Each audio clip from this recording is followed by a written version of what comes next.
Okay, this is the third episode of Harvesting Infinity, and we've talked about harvesting infinity. Just to remind everybody, it has to do with bringing value into the world by investing energy and getting more energy out. That's where the infinity comes from. So our guest that we're going to have later does this, a music teacher as a composer. And I talked about how in order for people to invest as much energy as they need to harvest infinity, they need to create meaning place. In other words, they need to create meaning by doing what they do. Otherwise, they won't do it as much as it takes to harvest infinity. It takes a lot of effort to harvest infinity, to innovate, to be creative. And you don't do it because somebody told you to do it. You do it because you want to do it. And you do it because it creates meaning for your life and it improves your relationship with yourself and your identity. And who's this group of people who does this, who creates meaning place in order to harvest infinity? I call them creative outliers. Let's just for argument's sake say that 1 out of 100 people is a creative outlier. And how do I define a creative outlier? As a person who wasn't willing to stop creating, even though they got a lot of negative feedback about it, because society really doesn't want people to change things up too much because it makes them nervous. And a new word came to my mind this morning about this topic, and that's what I'm going to talk about. And that word is homeostasis.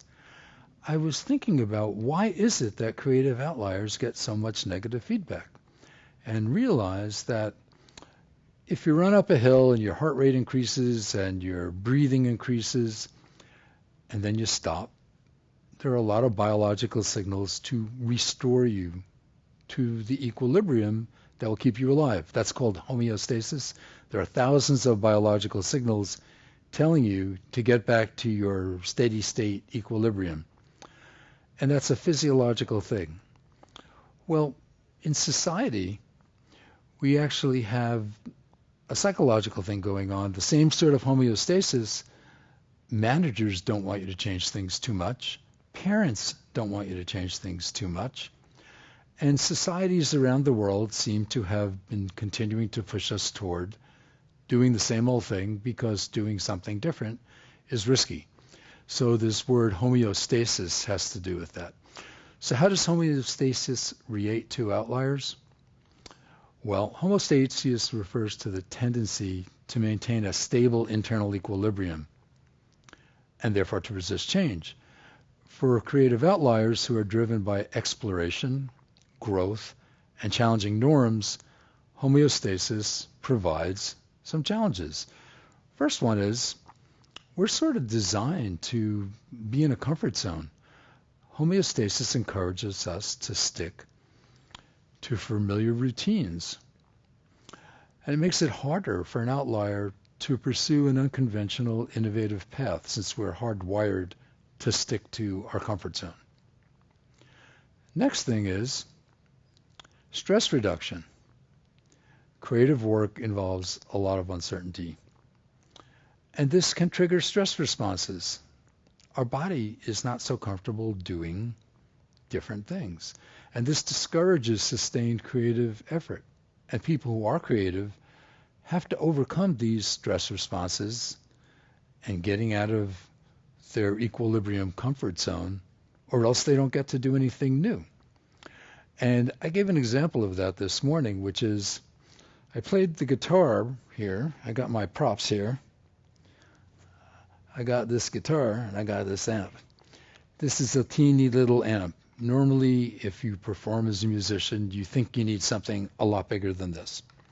But I got out of my comfort zone and played through a little teeny amp, which was just microphone, not sent to the signal. Little guitar, little amp.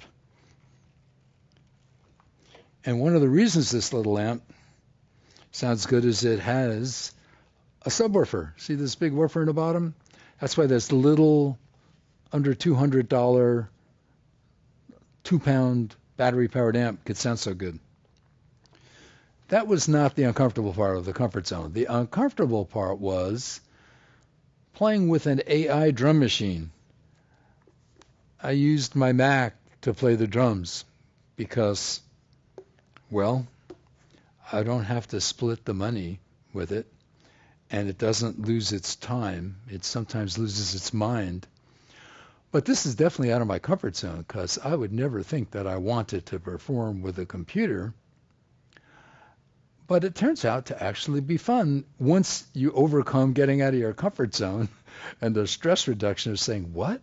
I'm playing with a computer and it's doing things that I didn't tell it to do.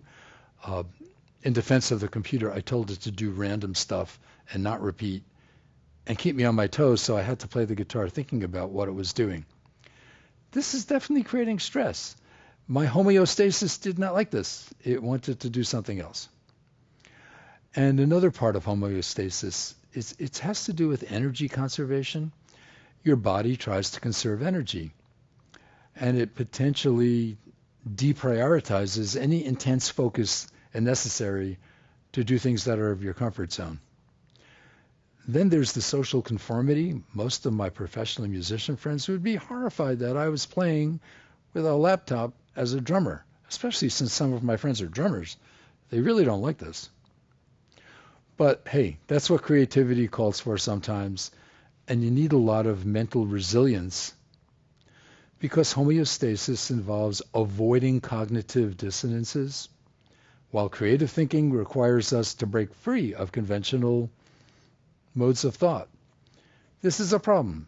If you really want to break free and you really want to overcome the cognitive dissonance, you're going to have to overcome homeostasis.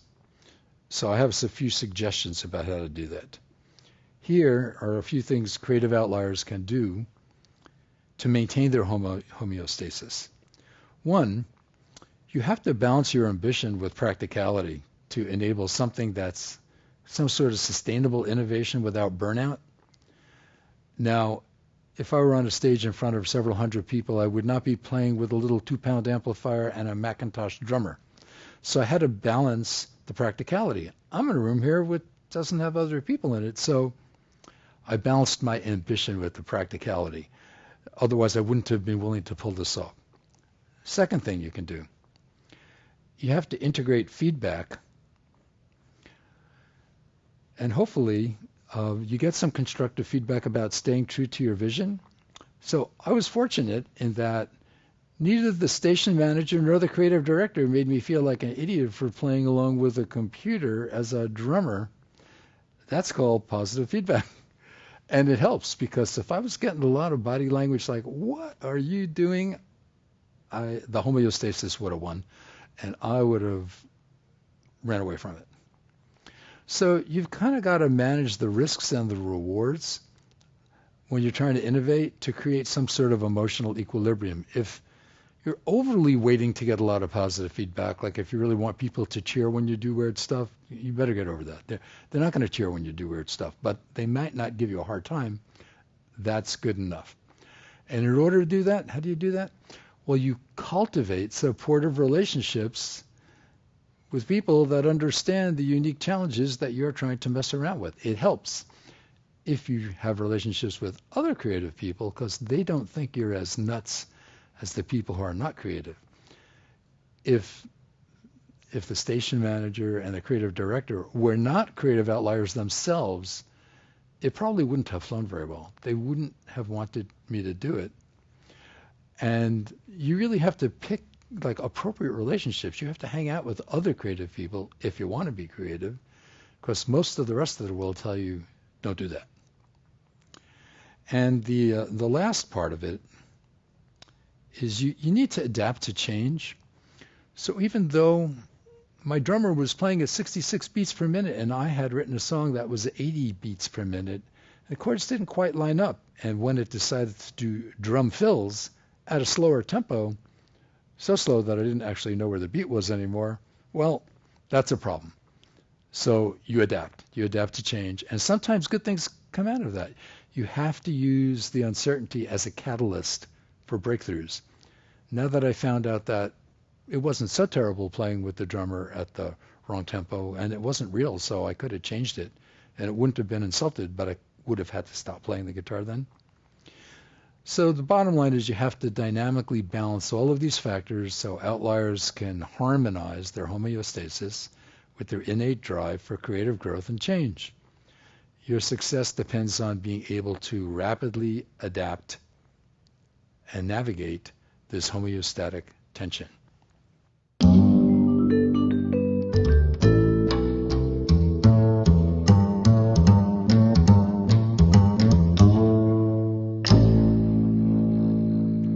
Okay, so this is the third episode of Harvesting Infinity, and this is the portion of the program called Meaning Place.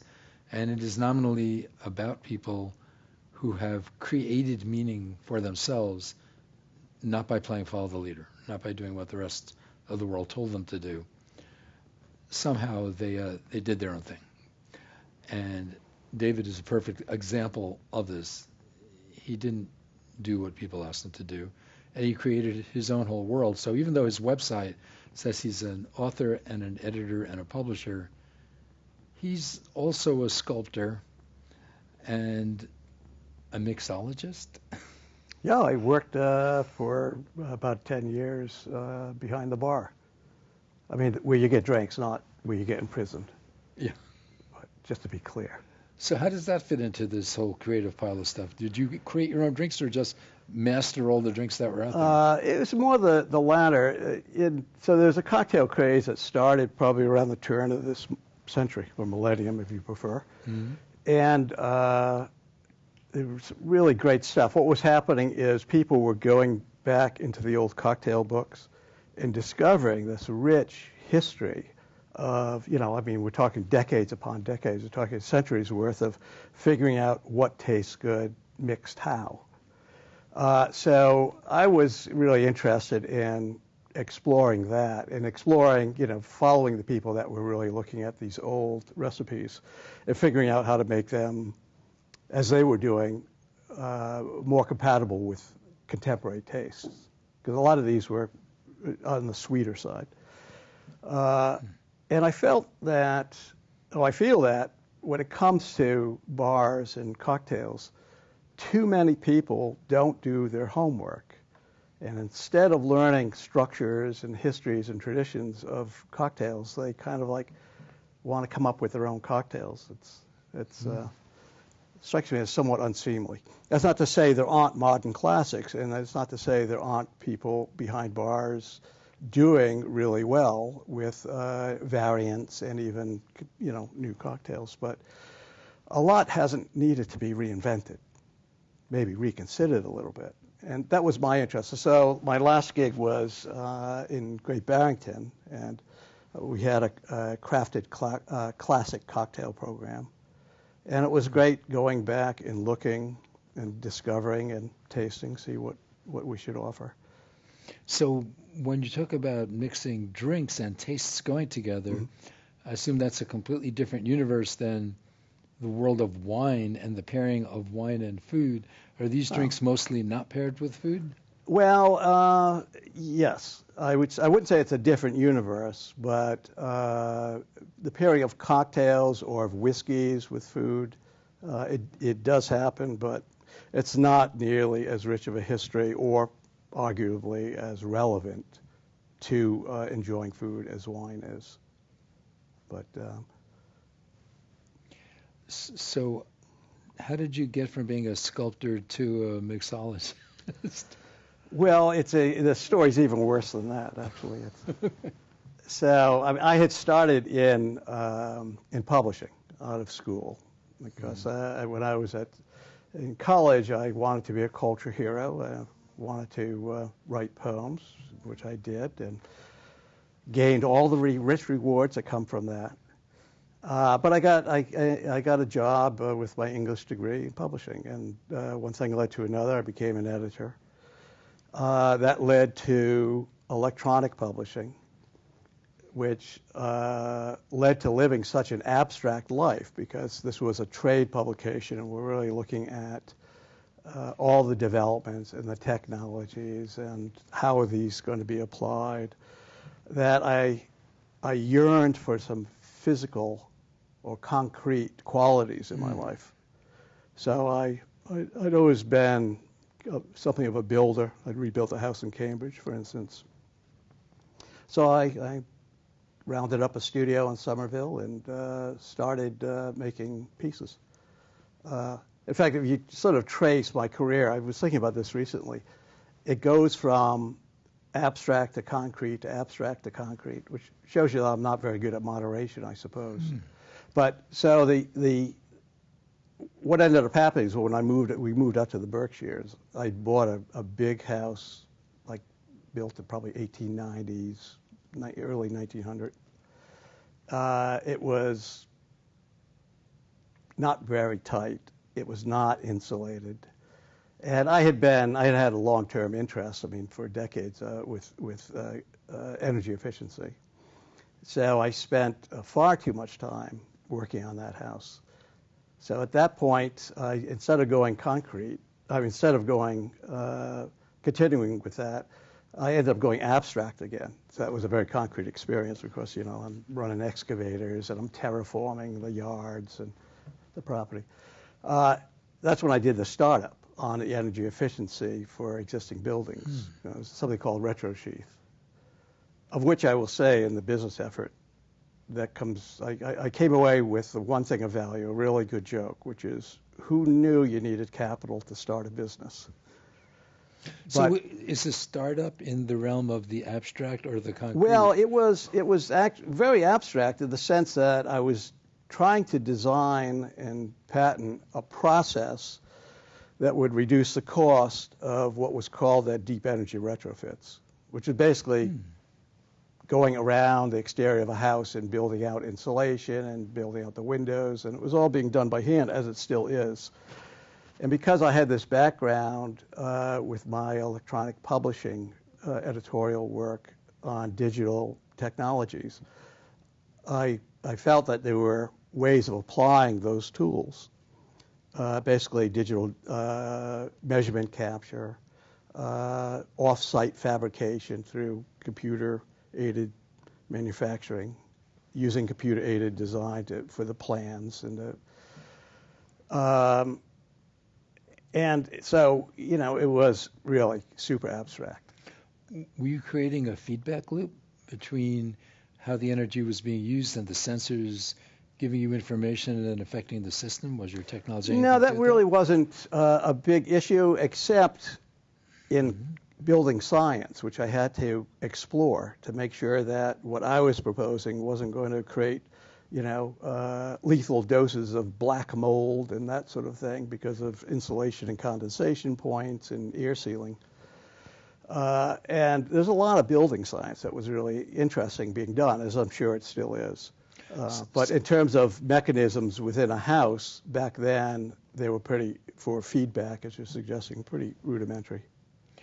So when you got interested in energy, was this equally driven by the fact that you had an old house and it was big and it probably cost a lot to heat, and also concerned that the planet was not doing a very good job of taking care of this set of issues? Well, really the second. But the first was, of course, a prerequisite to do anything. If the house was energy efficient when I bought it, then I wouldn't have had to do that work. But, we built houses in this country because heating oil was cheap by the gallon. And you just throw it in the furnace, or before that, coal. You throw it in the furnace, and you don't care if it leaks out. But, of course, we've seen with climate change, that's had consequences. 150 years of combusting has changed the atmosphere to the point where weather becomes unstable and the climate itself is undergoing changes. So part of it was my long-term interest in energy efficiency because of climate change. So I want to throw a word at you that I wouldn't throw at most people, but since you're do it softly. English oriented in literature, and by the way, do poets get the same fringe benefits as guitar players do? Yes, free dental and a nice 401k package. Oh no, wait a minute, I'm thinking about a full-time real-world job. So the word is homeostasis, and people resist change because our systems are all set up to resist change. We like to be in equilibrium. We don't want to get out of our comfort zone of operating well. And this whole energy efficiency dance is also taking place within a homeostasis Yeah. too, which is partially a money industry thing of control of energy and partially a psychological thing. Yeah.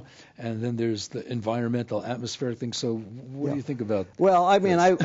I would get more basic, which is that almost anyone you propose change to first says no. I mean, I don't know if it's human nature or what, but and then on top of that, so there's a natural kind of resistance to change. And on top of that, you have all these entrenched economic entities. I like to call it big oil because it just sounds sort of Too big defensively flippant. But those are huge industries. I think $309 billion last year from the major oil companies. So they have some influence. Yeah, they have some influence, and they spend a lot of money. I mean, one of the things that, in the books I hope we talk about, that sort of through this 4-book series is what these kinds of entities do to hold on to what is, in effect, power, because money is power.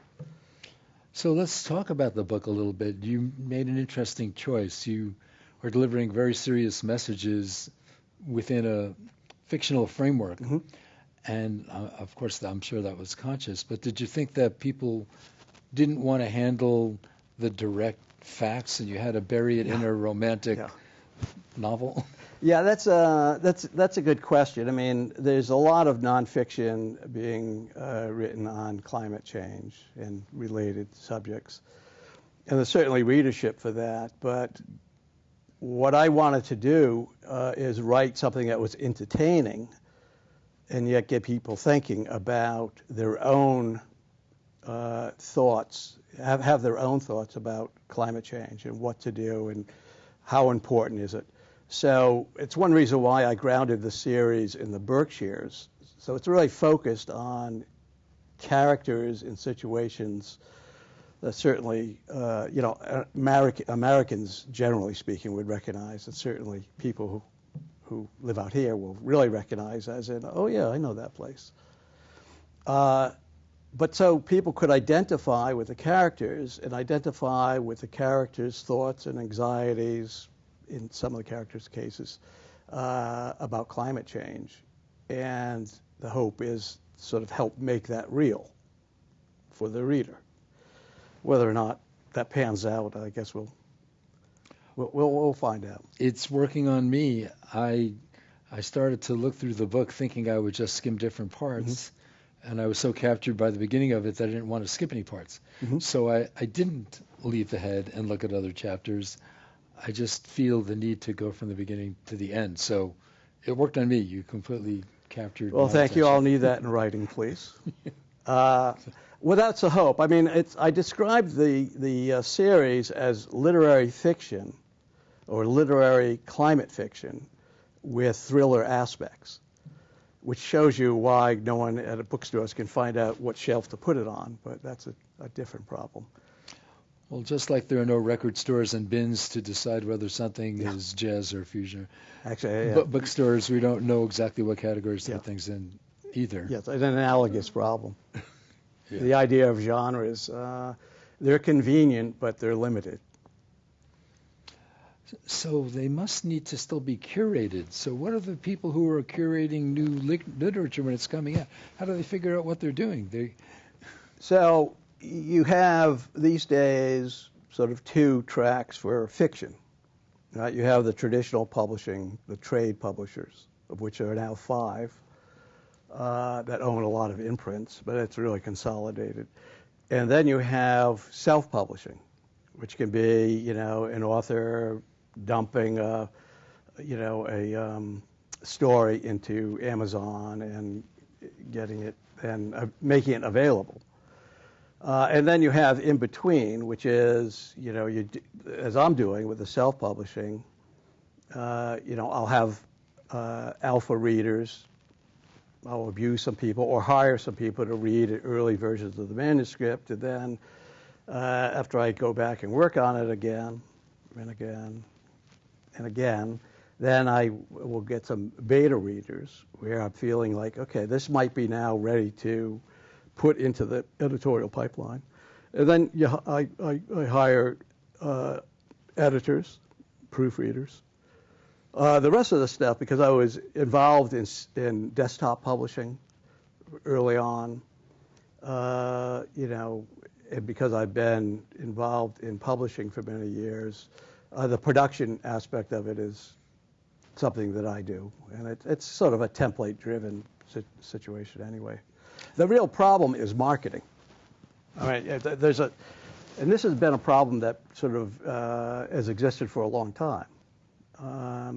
You can always write a book, you can have it typeset, or not typeset anymore in the traditional old sense. You can have it printed, but you're still not getting the book published. What you get there is a cardboard boxes full of books. Publishing means you get it out in front of people. And that's become a real challenge because while traditional publishers, trade publishers, still publish about 250,000 trade books, fiction, nonfiction, memoirs, biographies, histories, that sort of thing, self-publishing has become so big that it's another three-quarters of a what? I'm losing track. I have to always have to get the decimal in the right place. Million. 750,000 more. So there's basically, and the numbers vary, but about 1 million trade books being published each year. So I have a question. When authors try to market their books, are some of them buying reviews like Kirkus reviews, where they actually pay somebody to review the book, and then if the review comes out, if it's good, then they include it, and if it's not, then they don't? Yeah, so in terms of reviews, the way the self-publishing or even trade publishing ecosystem works is there are these review mills. Kirkus is not one of them, but there's basically you're paying someone to probably rewrite your copy, your marketing copy. It's not whatever's on the back of the synopsis of the book might get rewritten. They might spend, I don't know, half an hour, and you're paying them $50. And then some of them do that and say, how many stars do you want? Now, Amazon really makes an effort to crack down on those, which is great. But there's also a big pool of reviewing services. They don't promise you anything in terms of ratings. You give it to them, you give them a fee, they have pools of reviewers, they hand it out, and it gets reviewed and use it or not. And Kirkus, or Publishers Weekly, or, their Book Life component of Publishers Weekly, and a number of others are well respected, but they're on that model. You submit your work. And pay them. And you pay them.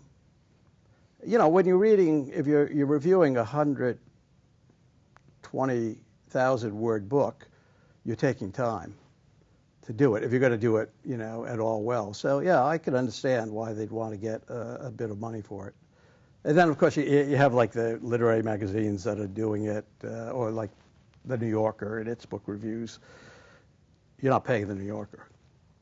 Since we have around 2 minutes left, let's bring it back in for some sort of a landing. So people still write for a lot of reasons, want to get the benefits, but mostly, I think, to exercise what they want to say to who they want to say it to. The climate problem is a really, really, really big problem. We're spending a lot of our time in society having conversations about things that are less important and ignoring this one.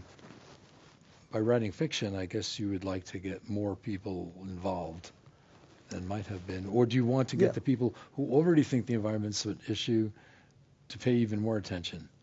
Well, I want to get people thinking more about it, and basically my thesis is that these things will get solved in the ballot box.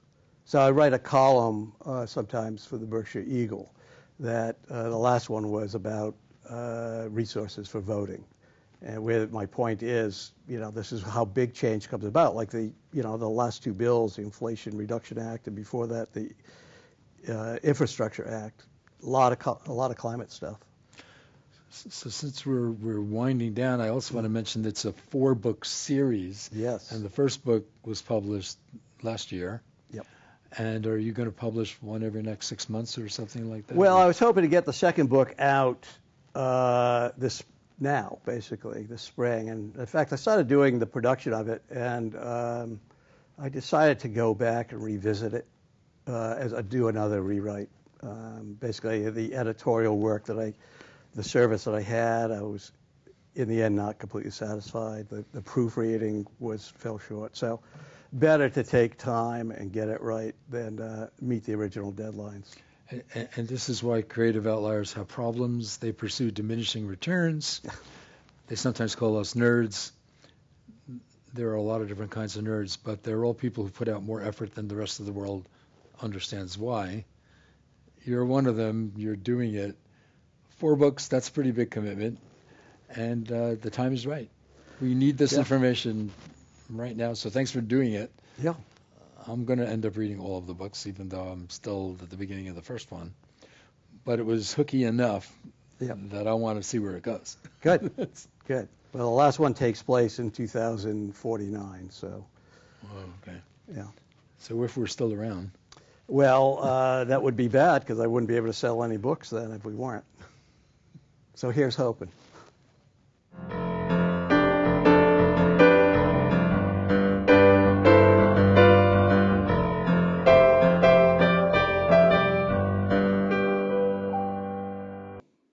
Our guest in Composer's Corner today is Maretha Davel, and she was originally a flute player and then a piano player and then writing for a band and running a school program and a church director of the music program and a teacher who teaches on more than one instrument.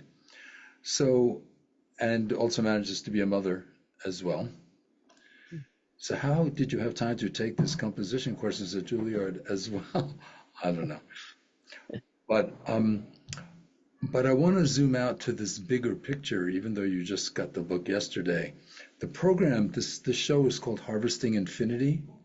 Mm-hmm. And you are a person who harvests infinity. You invest a certain amount of energy into situations, and a lot more energy comes out because you have whole rooms full of people who are playing, and you energize them. Thanks, Howard. I wouldn't, if it weren't for you saying that I am all these things, I would be like, really? This is just what I do, what I've always done. So. But it's pretty cool. And I think one of the ways that you do put all this energy in is you get a lot of meaning from doing it. So it creates energy. It doesn't just use up energy. It creates energy. It, I think, supports your identity. So what do you have to say about all this stuff? You are a harvester of infinity, and you do create meaning. Yeah. In doing these things. Yeah, like I said, I'm almost in some ways, I don't really care that much about the labels.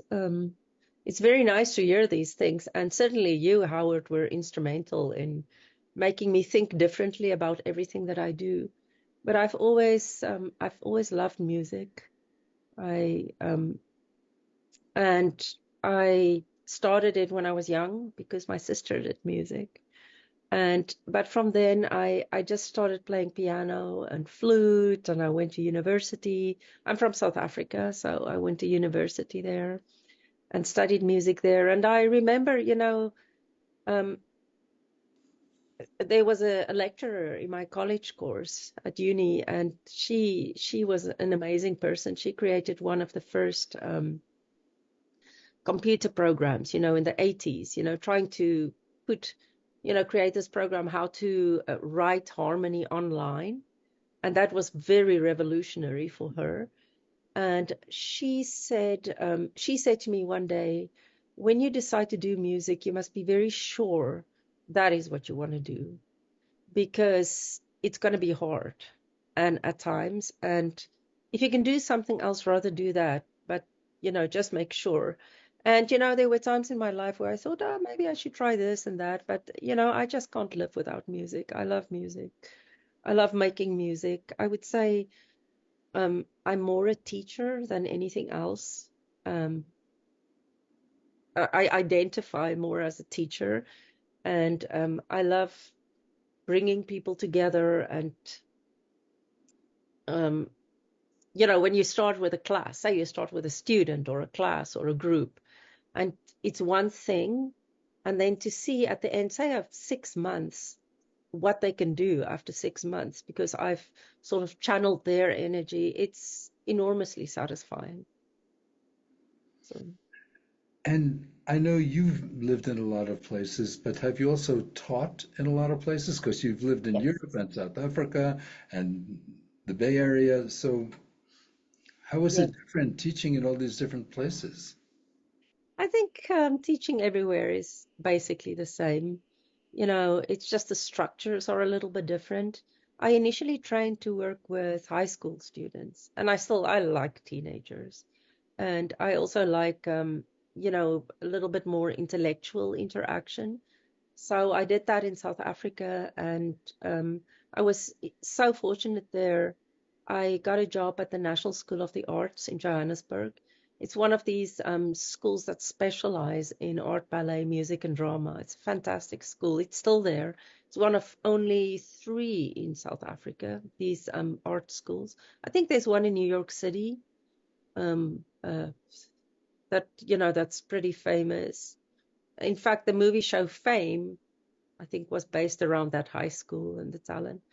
And there I got to work with incredible students, who were so motivated and at a very, very high level. And it was satisfying, and I did the symphony orchestra. And a lot of my students, I've just connected with one student he's just been in New York City, um, playing jazz trumpet, and he was recording in New Jersey. And, just by chance, I saw him on Instagram, and wow, there he is, and it was good. I connected with him. Unfortunately, he's back in South Africa. I mean, I can give links to all these people that I talk about. I don't know if you'd like that. So, and then I moved to the UK, and there I worked at the complete opposite. I worked at a school that was in special measures, it was called. And this was a school mainly for kids who come from refugee countries. And the school was put in so-called special measures because it was failing badly. But I got a job there as a teacher, and that was a very, very different setup, getting to know the system, the British way of doing things. But again, seeing those kids, many of them, they love to fool around and they don't take music seriously. But I feel at the heart of any musician's job, whether you're an educator, it's to build community, and you don't just teach people how to play an instrument. You teach the whole history behind it, the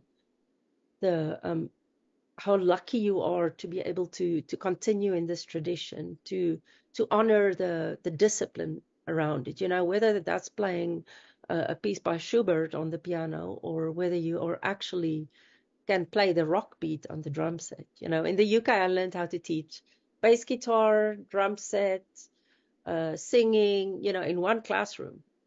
But it was so much fun to bring them all together, and electronic keyboards, and just to see that kid, you sit with somebody, not only a kid, also adults, and you start and you say, okay, we're going to play Mary Had a Little Lamb or something, and they can't do it.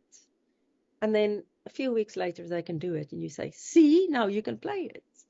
And they will go, and I know for some of them, maybe that's it. They can play Mary Had a Little Lamb on keyboard and on whatever band instrument they do. And but for the rest of their life, if they see a piano or a keyboard, they will go and say, "Oh, I can play something," and they will play Mary Had a Little Lamb. Some of them go on to study music, um, but I just feel so fortunate to be able to do music and be in music. So that's a little bit of my background. Then we moved to the California Bay Area, and I had two kids. And here I'm now currently working at it's a elementary and middle school, part-time. And I have students, private students. I teach piano and flute. And I've always sort of accompanied my own students and played piano, but I've never considered myself a pianist. I just play the piano. Yeah. And you are also a composer. So besides a teacher and playing a bunch of instruments, and I've actually heard you play guitar and flute and piano, Yes. Yes. and I've heard you play on pieces that you have written that had a guitar part and a flute part and a piano Yeah. part. Yeah. Yeah. Yeah. I had my own band in South Africa for a brief time. I was the rhythm guitarist. You were. Wow, Yeah. it's amazing. So it's hard to be a composer in the world, and most composers do a certain amount of teaching as part Mm, of being a yeah. composer. But you are still managing to be a composer.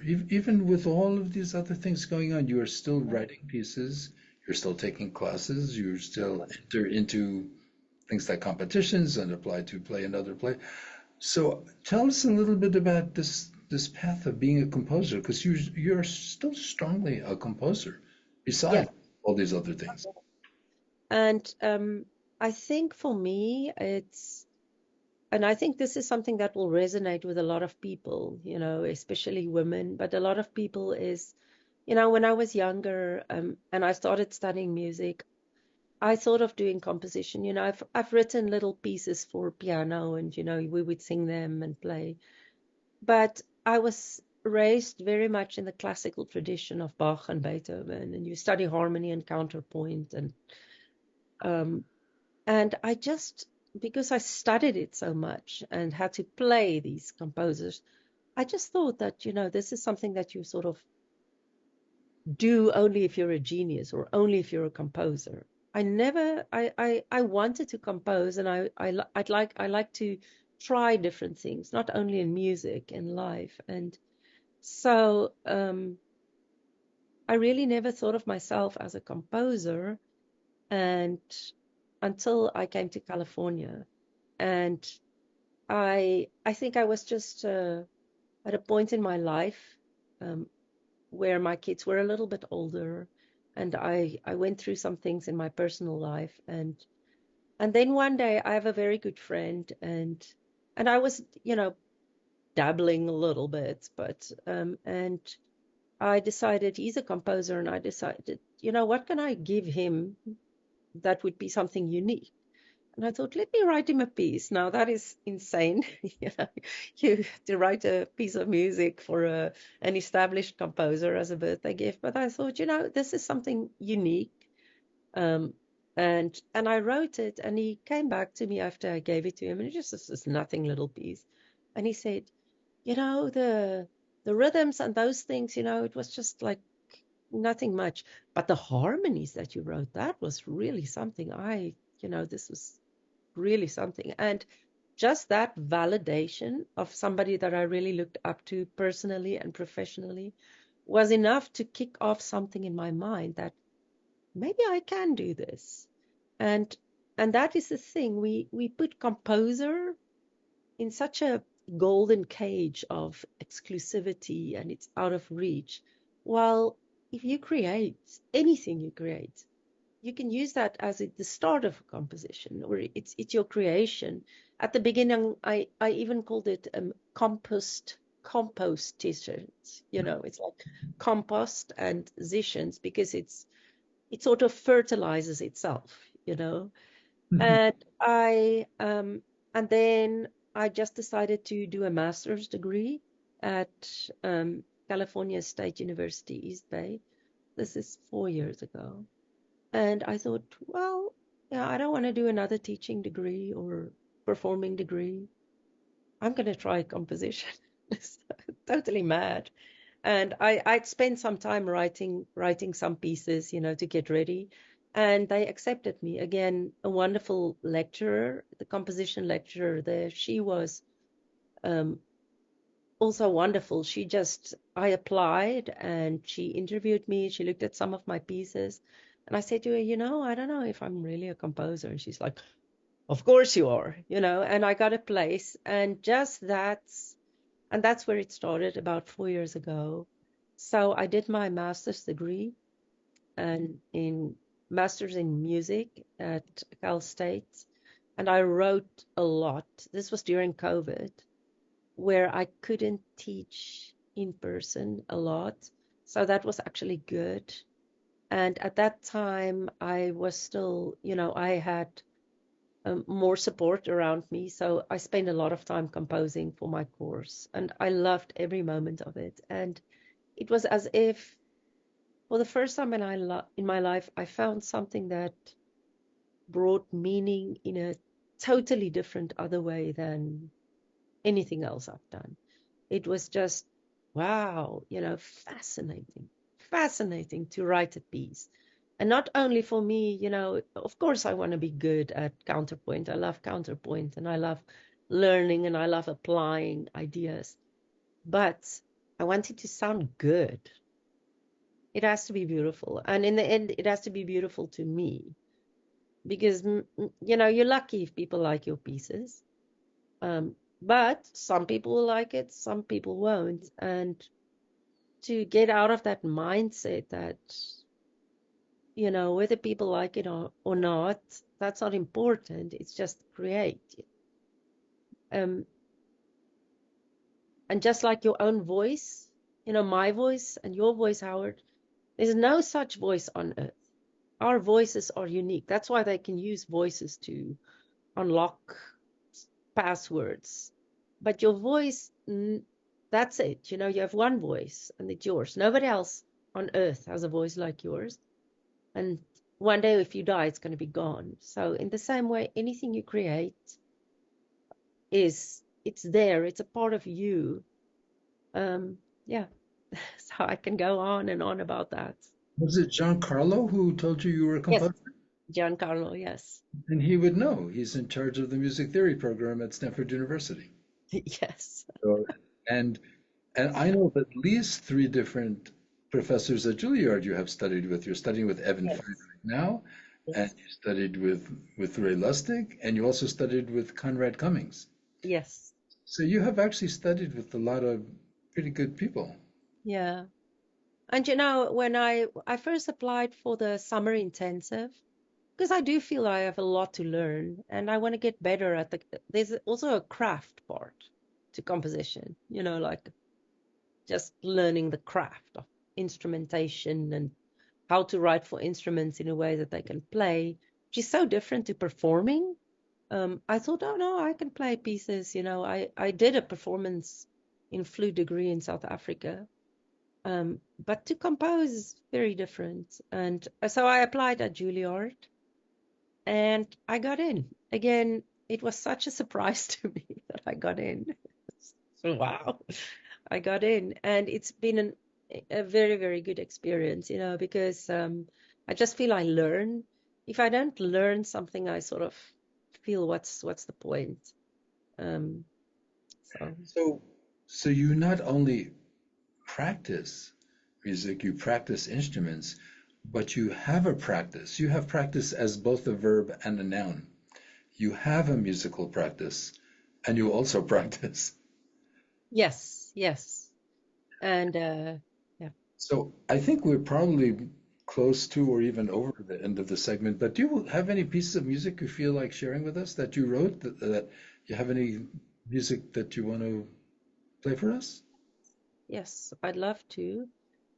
I just need to, sorry, I didn't set this up. I thought we were, Well, that's okay. You know, there can be a break.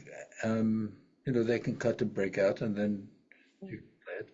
But I think since you've done such an eloquent job of explaining all of this, it'd be nice to illustrate it with some of your music too. yeah, yeah. So, oh, wait, let me go to the right place. Because after all, as a composer, you have to have your works come out into the world. Yes. And I think when you study, because a lot of my compositions have been for, um, You could also mention that you have a website, and I have things on YouTube. So what's the URL, or how could people see your works? So I think the best way is to go to my YouTube if you want to see my works, my YouTube channel at the moment. At the moment, my website is a little bit a work in progress, and I have a SoundCloud account. It's the YouTube channel. Yes, I think the YouTube channel, and if you just want to listen to a lot of stuff, So say what it is. What is your YouTube channel? just Maretha D. That's it. My name, Maretha, and then a D. Okay. Okay. Um,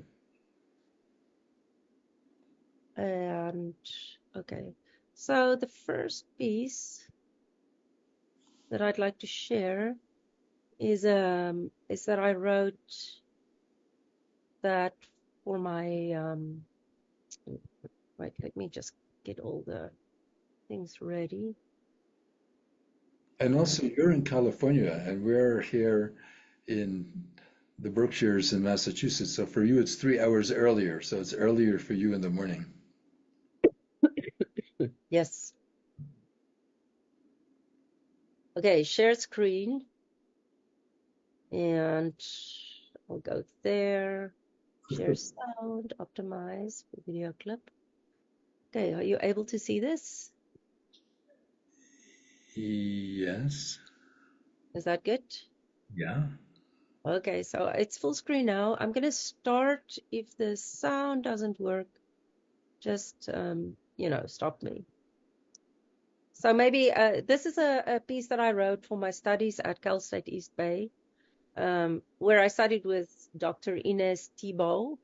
She comes from New York. She studied at New York University. For Um, and violin? this is, excuse me? She was the violinist? No, no, no. She's a composer. So. Give it a shot. See what happens if the music comes out. Okay, so this is a saxophone quartet, and it's called Bid vir Mieliepap, which is Afrikaans, my first language. It means pray for mieliepap. Now, mieliepap is like a staple food in South Africa, and we like to eat in South Africa. And yeah, so it starts off like you first pray for your food, say thank you, and then you eat, and it's all riotous and happy. So.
Wow, that was cool.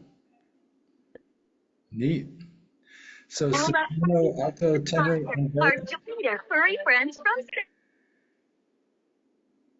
Well, was that soprano, alto, tenor, and baritone? Oh, have I'm we? sorry, but the YouTube video continued playing, so. So, Oh, sorry. um, Hmm. is that a soprano, an alto, a tenor, and a baritone sax? Yes. And that is the Mana saxophone quartet. They from work in San Francisco, and they were wonderful to work with. So So, anything else you feel like telling us about being a composer and multi-instrumentalist? And I think you covered a lot of bases. yeah, so I'm used to having a more of a conversation with you, Howard. So uh yeah, I Good conversation. This time I got to listen more than talk. yes. So yeah, I mean I can bang on for hours and hours. Essentially, I feel, one of the things that you said, and I've actually got a poster up here in my house. When I read that, it's behavior big. What does it stand for? Um, Identity and goals. yes. So it's almost you, because I can be very intellectual but you have to do the thing that you want to be. That is, I can talk about wanting to do this or that. In the end, if you want to compose, just compose. You know, if you want to write, just write, and just do it in a way. Um, yeah, You're doing it. I guess I am. It's an inspiration. Thank you. So I don't know whether anybody is actually listening to us or not because I'm in a different studio and there's a different control room, but I think we're done. Oh, And really? Okay. I think you look really great on this. You can really, it's a good lighting and picture and your face and what you said. And I think Yeah, you're gonna really like this. yeah, yeah. And I think this is something, Howard, that you understand. I would not be able to do this without. I've had so many people in my life, like you and Giancarlo and Inez and other very good friends who each and contributed a lot to my life. You have to have that community. You cannot just operate on your own. Um, and now that I'm starting to write, I'm going to write pieces for the people that I work with. Like at the church that I work, I already wrote a sanctus that I want them to sing, and for my band at school next year, they're going to play one of my pieces, and just write for the people that I know, and write for the circumstances that I know. It's enormously satisfying. So You're inspiring me to write instead of just improvising. good. Yeah. Okay. So see you tomorrow. Okay. Is that it? Right? Okay. Thank you. Bye bye.